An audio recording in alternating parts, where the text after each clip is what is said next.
Said they missed me this Thanksgiving, but forgot I can still read their posts. I smirked and they get down on their knees to beg me come back. Grandma, we miss you, and your cooking. The first thing I heard that morning was not the sound of birdsong, nor the nurse's soft steps outside my door. It was the click of the landline beside my bed, followed by voices they never meant for me to hear. Tell her we miss her, so she'll crawl back to cook that turkey again. A pause, then her voice. My daughter-in-law. Always too loud when pretending to be kind, always too quiet when being cruel. Last time she slipped, we almost got lucky. Just need one more fall. Then laughter. His laugh. My son. She's too dumb to read this stuff anyway. Probably thinks a hashtag is a church group. The line stayed open. I stared at the ceiling, white and tiled, the corners darkened by age. The pain in my leg was dull this morning, numb almost, but the ache in my chest spread like slow poison. I did not cry. Crying was for women who still had something to lose. Instead, I reached, slowly, deliberately, for the phone in my lap. The one they had not taken. The one the nurse let me keep, even though it barely held a charge. She called it my window to the world. Funny, all it ever showed me was who had stopped looking in. I pulled up my messages. Most were years old. Automated texts from the pharmacy. Holiday greetings from old church friends now gone. A photo of a birthday cake from 3 years ago sent with no words. I scrolled past it all until I saw it. Ethan, the boy with the glasses. 10 years ago that name meant nothing to my son, but to me, he was a summer I never forgot. 8 years old, all bones and bruises and too many questions.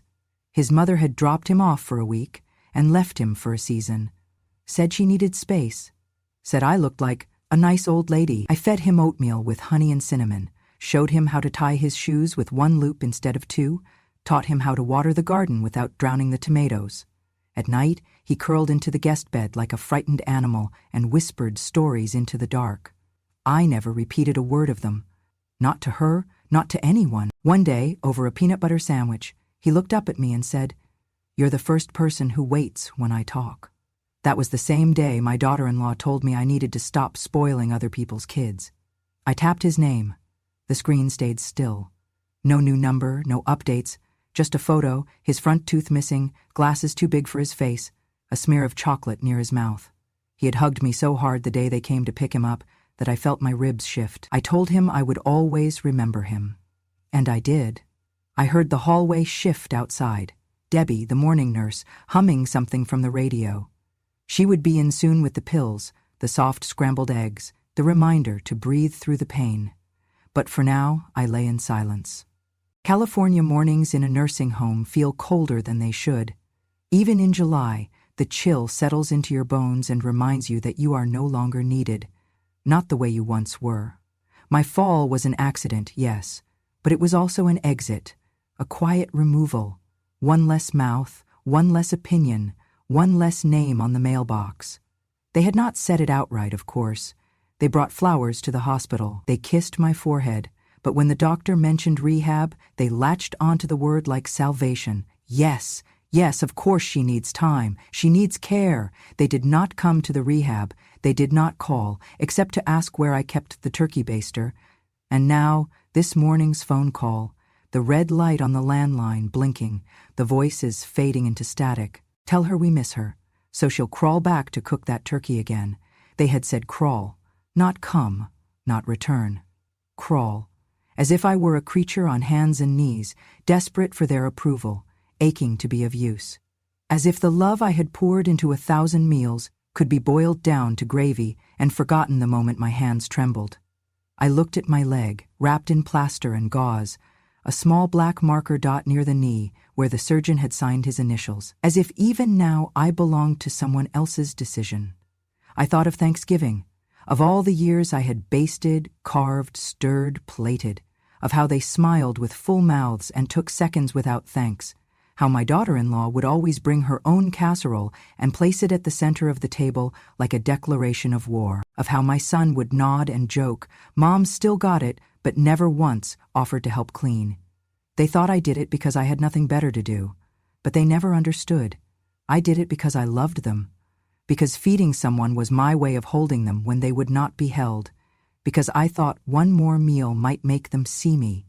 It never did. I turned back to Ethan's photo. You're the first person who waits when I talk. I had waited 10 years. Waited through birthdays they forgot, holidays they rushed through, Mother's Days filled with carnations and silence.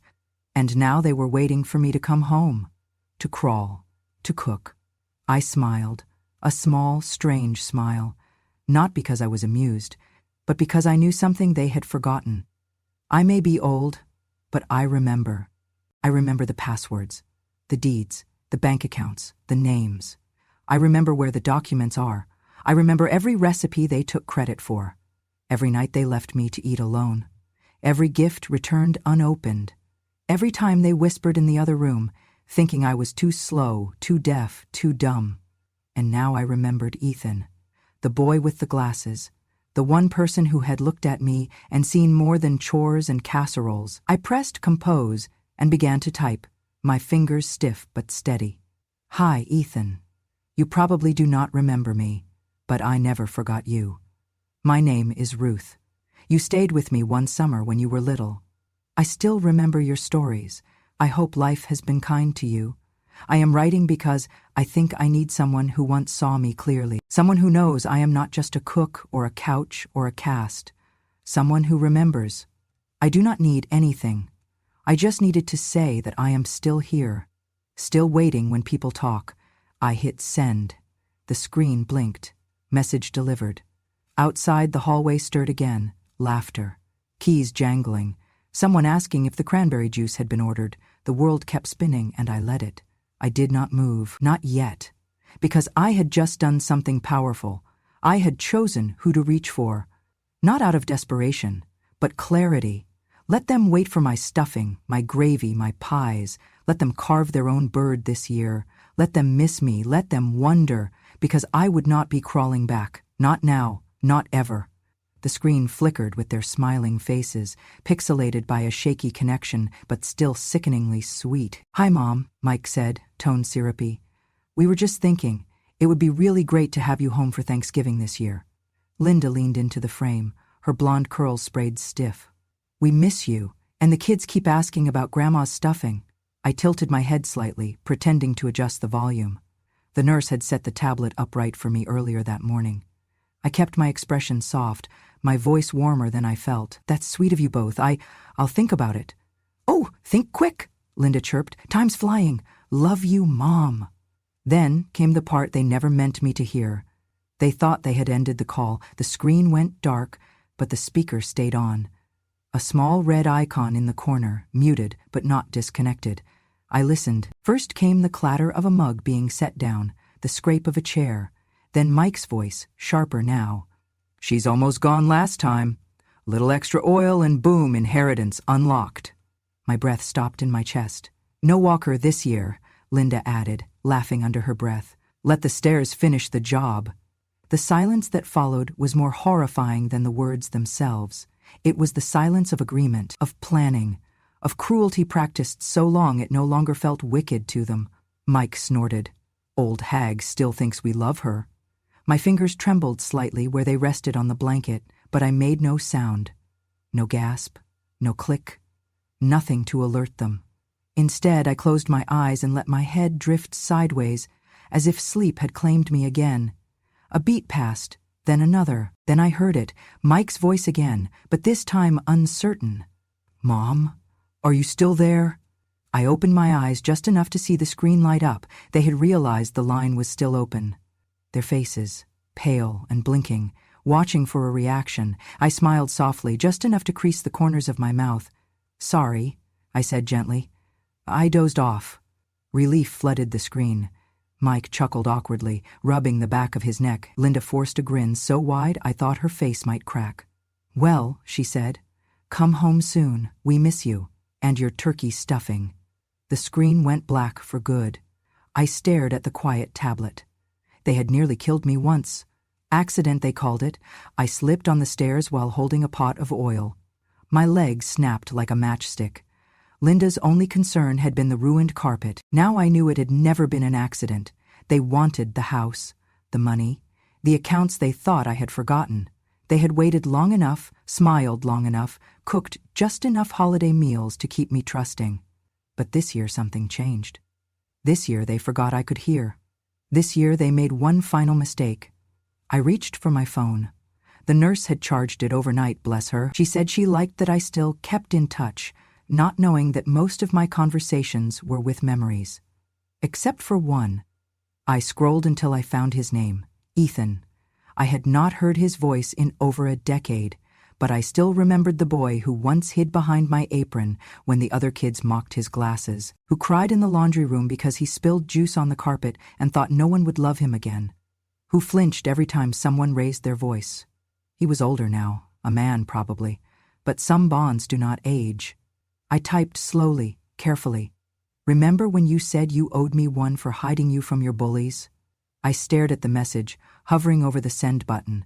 Then I pressed it. Seconds passed. Then my screen lit up. Yes, ma'am. You saved my life. Now I'll save yours. I stared at those words until they blurred. Outside my window, the sun was rising. It spilled through the blinds in broken gold lines across the floor. Somewhere down the hall, a radio played faint jazz, and the scent of toast drifted into my room. I closed my eyes, not in sleep, but in something sharper, resolve. They thought they were playing the long game. They thought they had worn me down. But I am not a fool, and I am not alone. 3 days later, they came. Mike wore his softest expression, his dutiful son look. He brought me carnations, the cheap kind from the gas station. Linda followed behind, wrapped in a coat she did not take off, though the room was warm. Her lipstick was too red, her smile too bright. "Mom," Mike said, bending to kiss my cheek, "you look great, stronger already."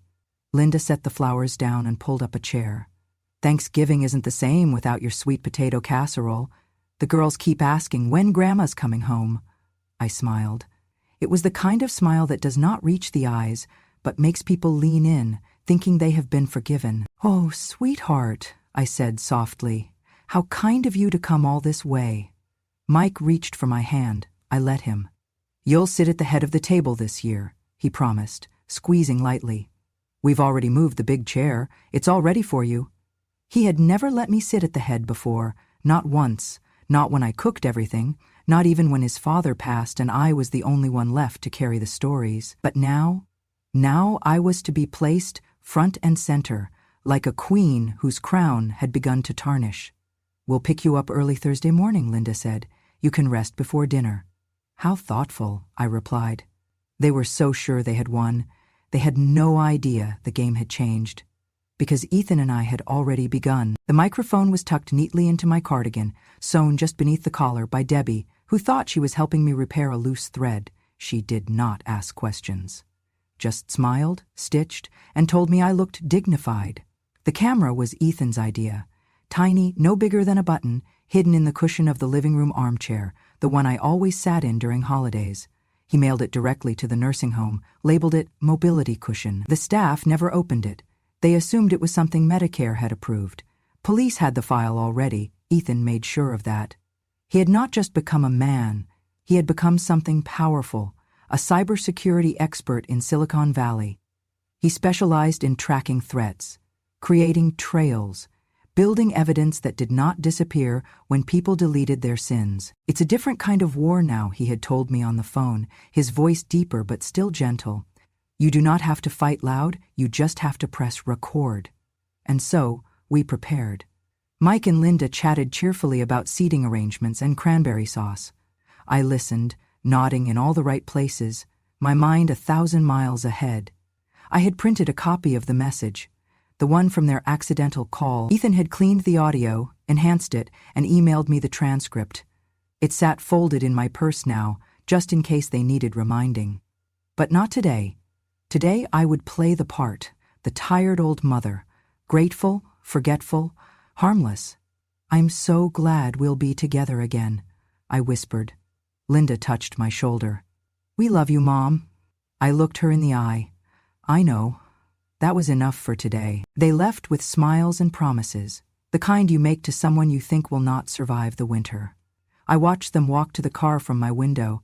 Mike adjusted his collar. Linda checked her reflection in the mirror. They looked like people attending a funeral for someone still breathing, but they were walking into their own reckoning. Later that evening, I called Ethan. He answered on the first ring. "Somebody came," I said. "Did they say anything suspicious?" "No, they're saving that for Thursday." "Good, that's when we go live." Ethan had already set the system. The microphone on my sweater would connect wirelessly to his device through a tiny transmitter hidden in the heel of my orthopedic shoe. It would begin recording the moment I stepped inside their house.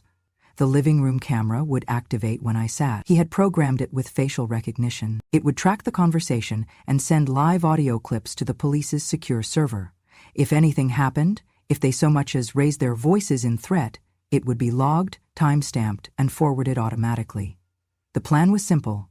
Let them be themselves, let them speak freely, because the cruel never believe the quiet will rise, especially when the quiet is wearing orthopedic shoes and baking pies. "I still cannot believe you do this for a living," I said, half smiling into the phone.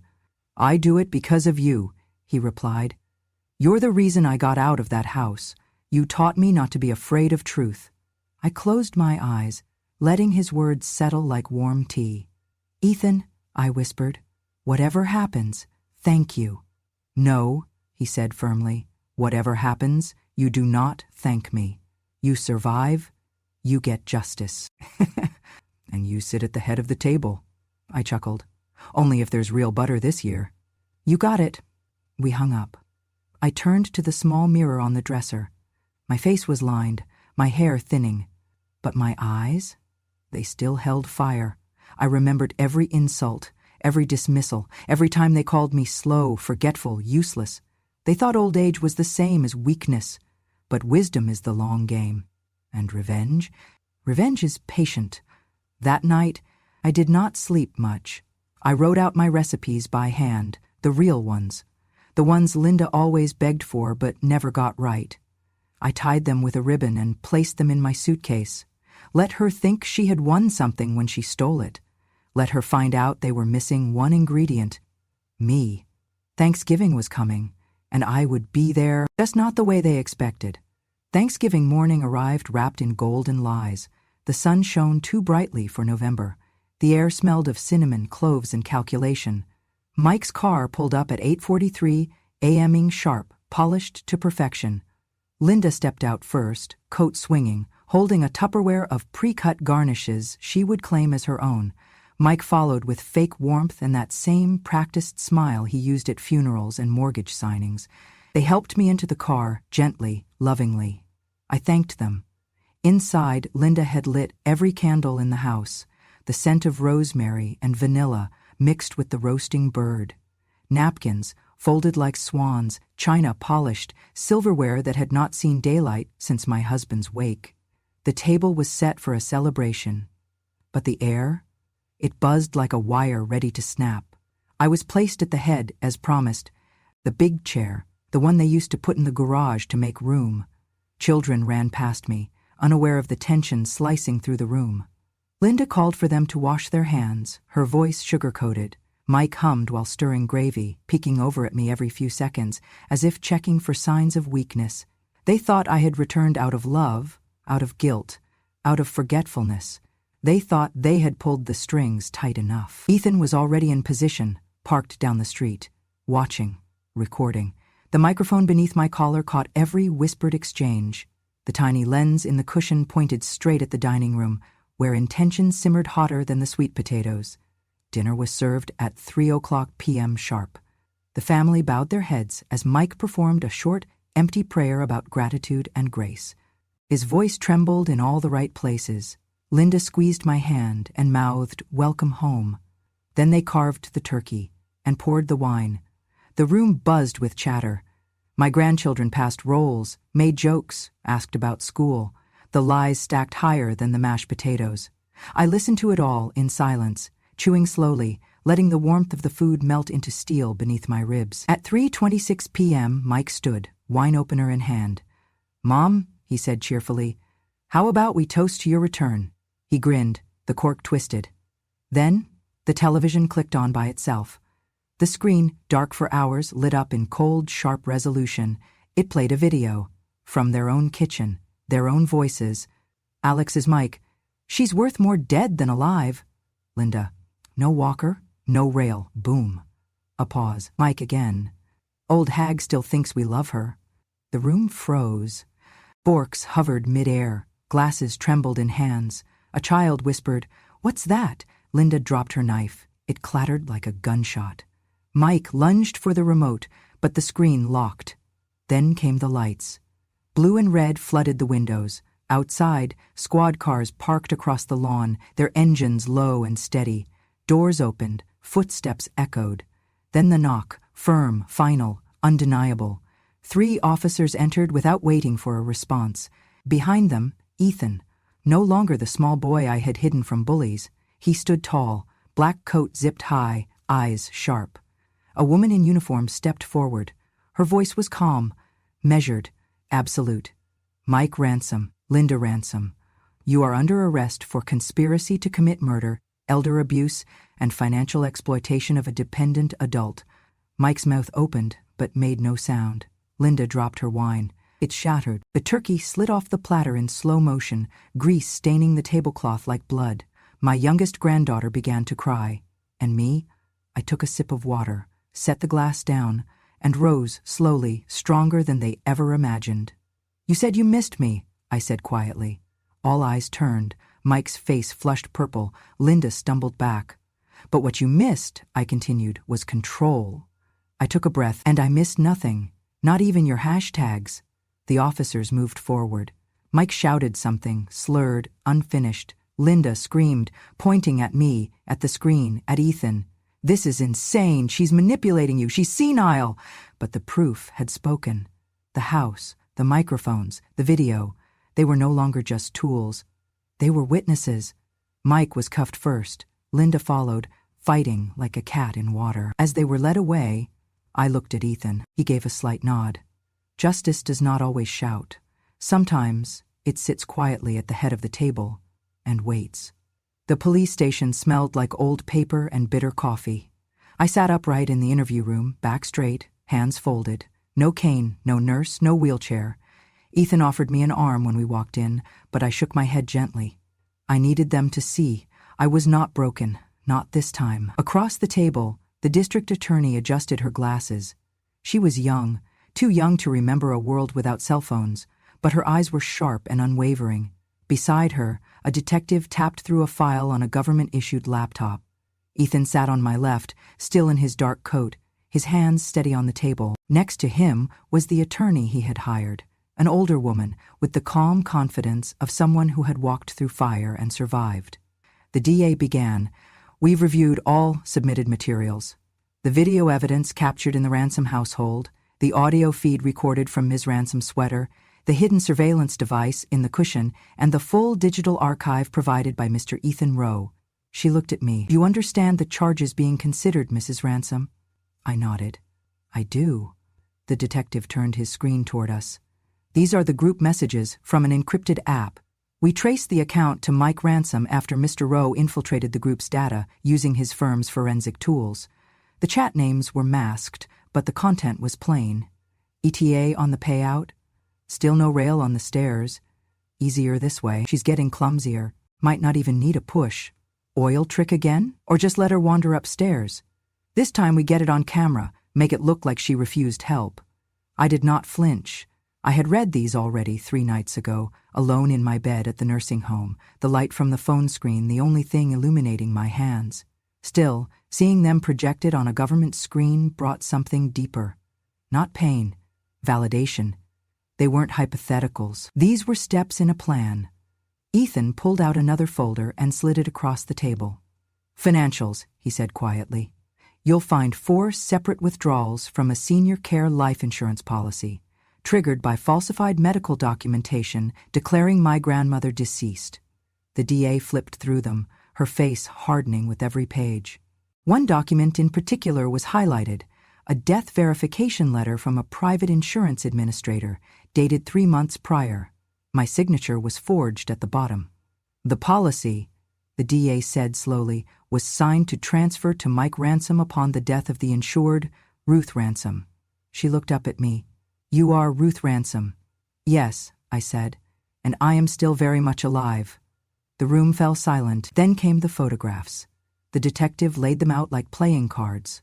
Photos of my staircase, the one I had walked for decades without issue. Until one day there was oil, a gloss of it near the top step, captured in a snapshot Ethan had taken during one of his return visits. He had flown down quietly 2 weeks after my injury and taken dozens of these, unannounced. Another photo showed the handrail, removed, cleanly uninstalled, no screws, no wall anchors, just blank space where my hand used to rest. Then a hospital note, a nurse's report. Patient denied walker use despite doctor's orders. Family insisted she was stubborn and fine without it. I had begged them that day, said the floor was slick, said the pain was too much. Linda had rolled her eyes and said, "Mom, you're milking it." The DA gathered everything into a neat pile. She did not look triumphant. She looked tired. Tired in the way women get when they have seen too many people treat their own blood like burdens. She spoke, low and clear. This was not negligence. This was attempted murder. My breath caught, just for a moment, not because I doubted it, but because someone had finally said it aloud.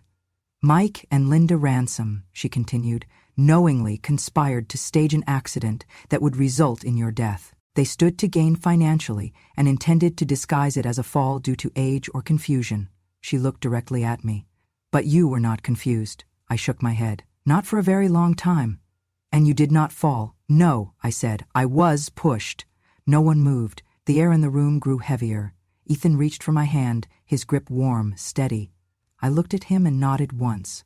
"We'll move forward," the DA said. "We'll press charges on every count we can. They'll try to claim it was a joke, that they were overwhelmed, not malicious.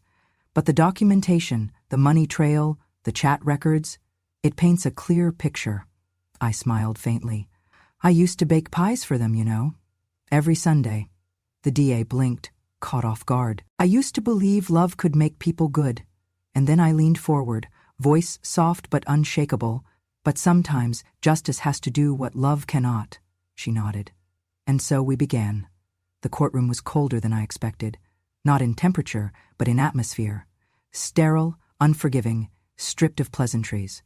The California Superior Court held no space for sentiment, no corners for shame to hide, just hard benches, thick files, and the gavel of justice waiting to fall. I walked in without help, no cane, no wheelchair, just my own strength. Ethan sat behind me, just off to the side of the gallery. His presence, even through glass, calmed something in me. He had flown back in last night after securing the last piece of digital evidence. Now he waited for his turn. Linda sat stiff in her seat, no makeup, wrists cuffed, her hair tied back in something that no longer qualified as a style. Mike sat beside her in a wrinkled suit that used to fit him better. He looked older than I remembered, like guilt had finally settled across his shoulders.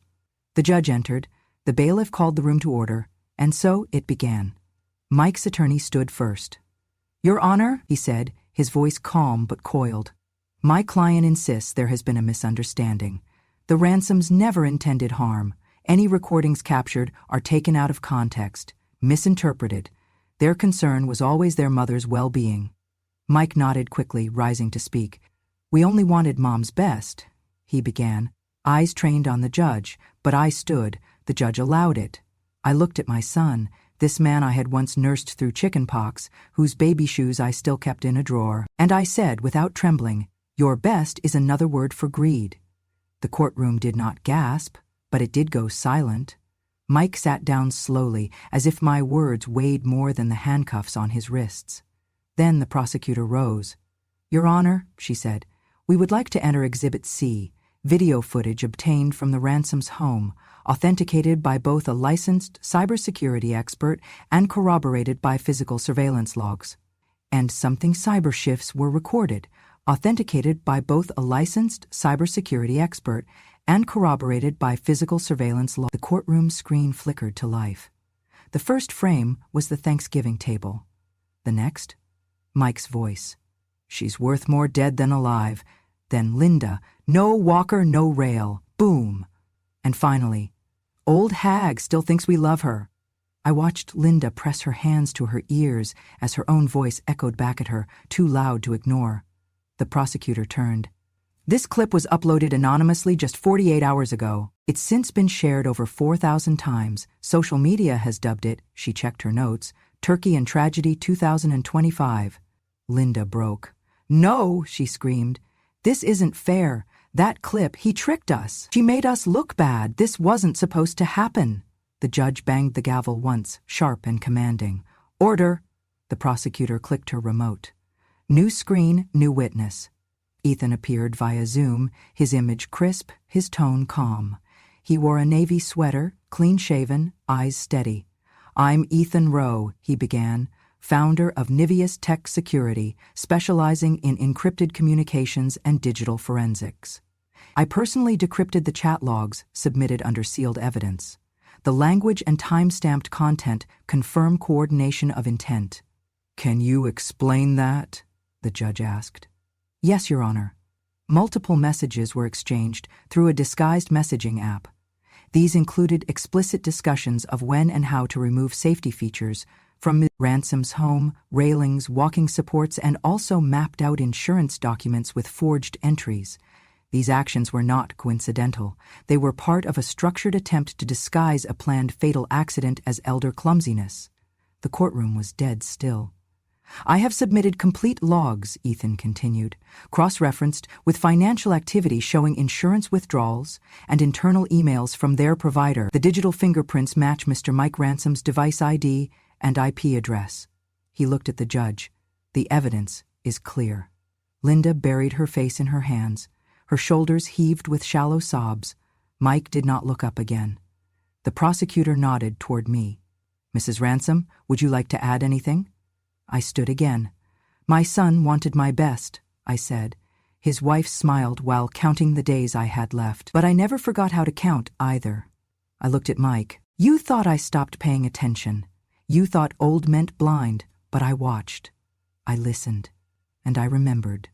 The judge looked over the documentation for a long moment. Then she spoke. Based on the strength of the evidence, the verified digital logs, and the public safety risk presented, I am issuing the following orders. She glanced to the clerk. Calm. Emergency protective order in favor of Mrs. Ruth Ransom to ensure her complete safety and restriction of any contact by the defendants. My lawyer touched my shoulder gently. 2. Immediate freeze of all Ransom family assets related to the insurance policy in question pending full trial proceedings. Mike's jaw tightened. And 3. Detention without bail for both Mike and Linda Ransom pending trial for conspiracy to commit attempted murder, elder abuse, and financial exploitation. The gavel fell. Ethan closed his laptop. I sat back down and exhaled, not in victory, but in the strange, quiet release that comes when truth is no longer your burden alone. The courtroom was packed. Cameras lined the back wall like sentinels. Journalists scribbled notes between glances at their phones. A national broadcast sign blinked in the corner of the screen above the judge's bench. Live, Ransom v. California. Verdict day. I wore navy. Not black, not gray, navy. A color for women who've already mourned and chosen to rise. Mike and Linda sat at the defense table in state-issued suits.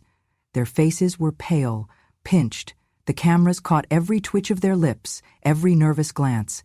I did not look at them. Not yet. The judge entered, solemn and steady, and the room stood. Once seated, my attorney rose. She was not dramatic. Her voice was like a scalpel, sharp, direct, and impossible to ignore. Your Honor, she began, on behalf of Mrs. Ruth Ransom, we request full restitution, financial, legal, and personal. She turned slightly to the gallery. My client was not only targeted in an attempted murder plot, but she was humiliated, neglected, emotionally tortured, and stripped of dignity in a home she herself had built. She handed the judge a packet. We are asking for the following. 1. Complete revocation of Mike and Linda Ransom's inheritance rights, permanently. 2. Seizure and return of all assets fraudulently acquired through forged insurance policies and false care claims. 3. Emotional and physical restitution totaling $1,200,000 0 cents to compensate for psychological trauma, forced relocation, and loss of autonomy due to calculated negligence. The judge nodded, expression unreadable. Then came the evidence. Again, the lights dimmed, the screen descended, and the clip played for the world. My living room, the warm glow of Thanksgiving dinner. Mike's voice, casual as breath. She's worth more dead than alive. Linda's cold laugh. No walker, no rail, boom. And finally Mike again. Old hag still thinks we love her. A journalist in the gallery audibly gasped. Linda pressed a tissue to her face, already streaked with mascara. The judge turned to the prosecutor. She stood slowly. The state of California finds this behavior not only criminal, but reprehensible. With full cooperation from cyber forensics and digital analysts, we have verified that the conspiracy was intentional, repeated, and designed to appear as natural elder decline. This is not negligence. This is premeditated betrayal within a family. Then she looked at me. And Mrs. Ransom did not just survive it, she brought the truth forward when no one else could. Ethan sat behind me, calm as ever, his arms folded, his eyes fixed on Mike. The judge turned at last. Her voice was low and powerful, each word like the striking of a bell. Mike and Linda Ransom, this court finds you guilty on all charges: conspiracy to commit murder, elder abuse, financial fraud, and attempted exploitation of an at-risk adult. A ripple moved through the gallery. The judge continued. Per Penal Code 368 and applicable elder protection statutes, you are hereby sentenced to a maximum term allowable under law, with no option for parole, until full restitution is paid and rehabilitation is deemed sincere and measurable. She paused. To the victim, Mrs. Ruth Ransom, this court grants full ownership and reinstatement of all properties and financial accounts affected. Her gavel raised. Full restitution to Mrs. Ransom. Crack! The room exploded in flashes, cameras clicked, reporters leaned over each other to capture the moment. But I was still, calm. I had already wept in silence. Already counted the nights I went unheard. This was not a celebration. It was a release. Mike's knees gave first. He collapsed beside the table, face hidden behind his cuffed hands. Please, he choked out. Please, Mom, please forgive us. Linda broke next. She stumbled forward before the bailiff could restrain her and dropped at my feet, sobbing so hard her words blurred. I was scared. I just wanted, please forgive me, Mom. The cameras zoomed in, desperate to capture drama, but I had no tears left. Only the quiet clarity of truth finally spoken aloud. I looked down at her, this woman who called me extra weight, who scrubbed counters behind me, who smiled only when there was something to gain. And I smiled, just once. You missed control, I said softly, not me. The guards pulled them back. The doors opened. I stepped out into sunlight, free, whole, and seen. Ethan came for me one crisp December morning.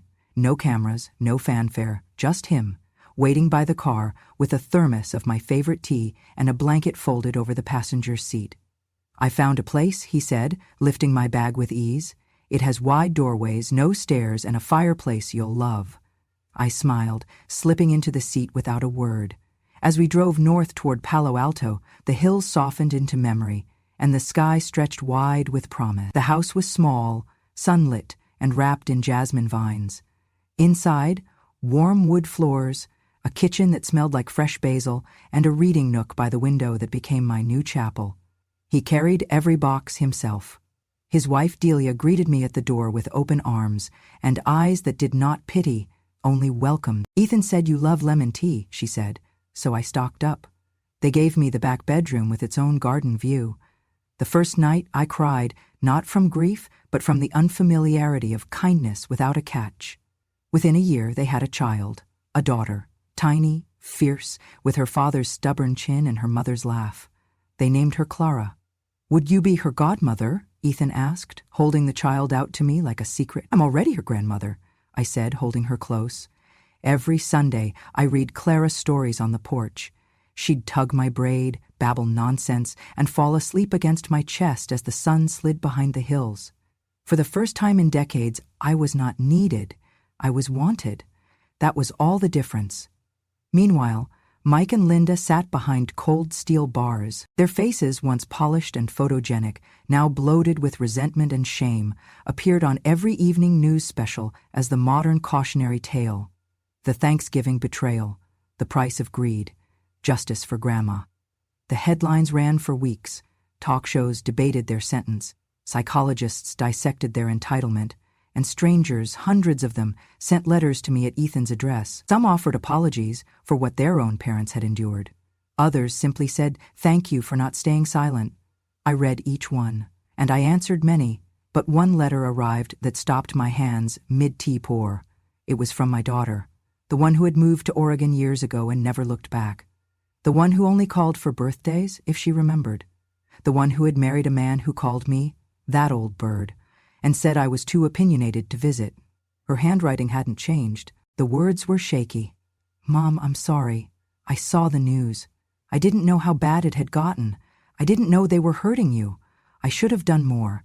Should have called more, should have believed in more than just silence." She signed it, "Love, Ellie." No return address. Just an apology years late. I folded it once, slid it into the drawer with the others. Some absences can be forgiven, but not all deserve return. On a soft spring morning, I visited the prison release center, not because I wanted to see them, but because I needed to close the door myself. I walked alone. The man at the desk asked if I had an appointment. I said no. "I just need to leave something," I said, holding out an envelope. He nodded, pointed to a silver mailbox on the wall. I walked to it. I slipped the paper in, no fanfare, no signature, just these words, scrawled in my slow, precise hand. "You chose control, I chose memory. Now I have peace and a new family who truly listens." And I walked away. I never looked back. The final scene was never in a courtroom. It was not on the news. It was on the front porch of Ethan's home. I sat in a rocking chair, quilt over my knees, as Clara toddled across the wooden planks, chasing bubbles her father blew from the step. Delia watered the basil. The wind smelled like lemon and rosemary, and the light, golden, soft, brushed against my silver hair like a benediction. Not everyone gets a second chapter, but I did. Not because I demanded it, but because I waited. I remembered, and I listened, until someone finally listened back. Somewhere behind me, the kettle whistled. Somewhere ahead, the child laughed, and I closed my eyes, not in rest, but in peace. If this story touched something deep in you, if you've ever been dismissed, forgotten, or underestimated, know this: you are not alone, and you are not powerless. Here at Grandma True Stories, we share the truths too many were told to bury, not for pity, but for clarity, because silence protects no one, and memory sets us free. If you believe in justice that whispers instead of screams, if you believe that wisdom grows stronger with age, not weaker, if you've ever wanted someone to say, "I see you, I hear you, and you matter," then you belong here. Subscribe to Grandma True Stories, where the quietest woman in the room finally gets to speak, and this time the world listens.